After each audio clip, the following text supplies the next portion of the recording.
So Good. Eric, I have a Hey, question. wait a minute. Hey, this is my show. Slow down. Excuse me. Slow down. Hey, this is artist, entrepreneur, and art educator Eric McRae. This is my student, Catherine. She's a teacher, retired teacher, correct? Yeah. So she used to being in charge, so I had to slow her down a little bit. All right.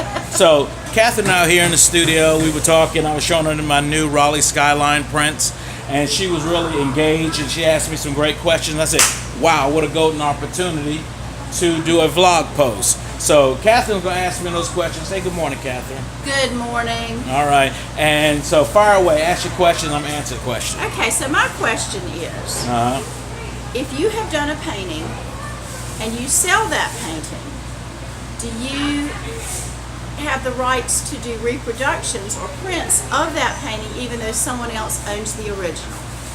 Okay, federal law is that you own, and really if you think about natural law is if you created something, you own it. So, i.e., so say example, I create a painting for you. I may give you the physical piece of material, that piece of canvas, that piece of cloth with paint on it, and it's now your physical object you own, i.e. if you own the Mona Lisa or if you owned one of Monet's paintings. But the intellectual property belongs to the artist forever, unless that artist sells the rights to that image to someone else. Do you have to copyright it? When you create that work of art is already a natural copyright.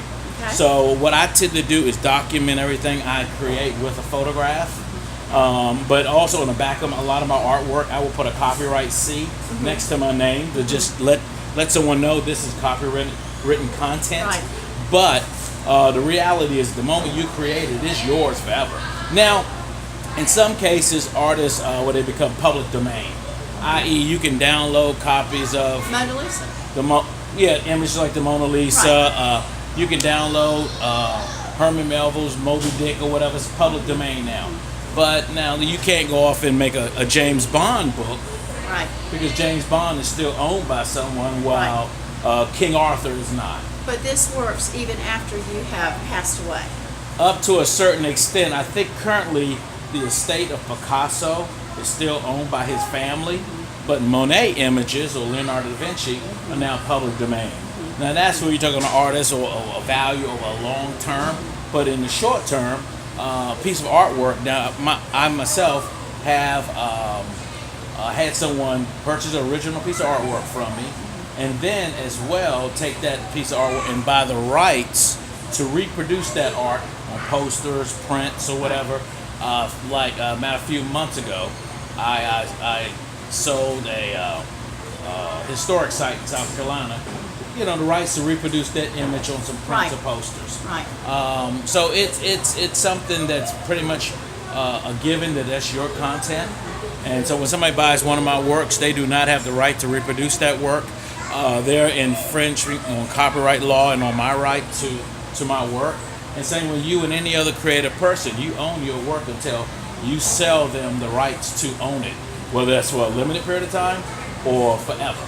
So when I complete a painting, I should put a copyright on the back that says, C.C. Monaghan.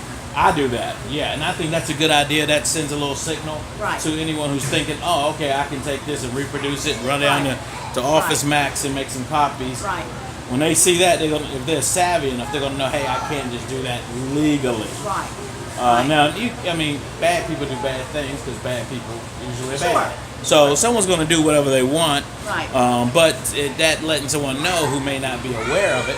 Right. I've had people who didn't know, and they say, oh, well, since I bought the paint, I can make T-shirts of this. I go, oh, Right. no. Right. You cannot without permission. But okay, my next question is like your series that you have done over here with Coca-Cola bottles. Right. Well, we all know that Coca-Cola is a trademark Yes. of the Coca-Cola Corporation. But you can do that, but then could you reproduce that? I have not strayed into the area of reproducing trademark and corporate logos. Right. Now, when you look at something like Andy Warhol did images of Coca-Cola and Campbell Soup can.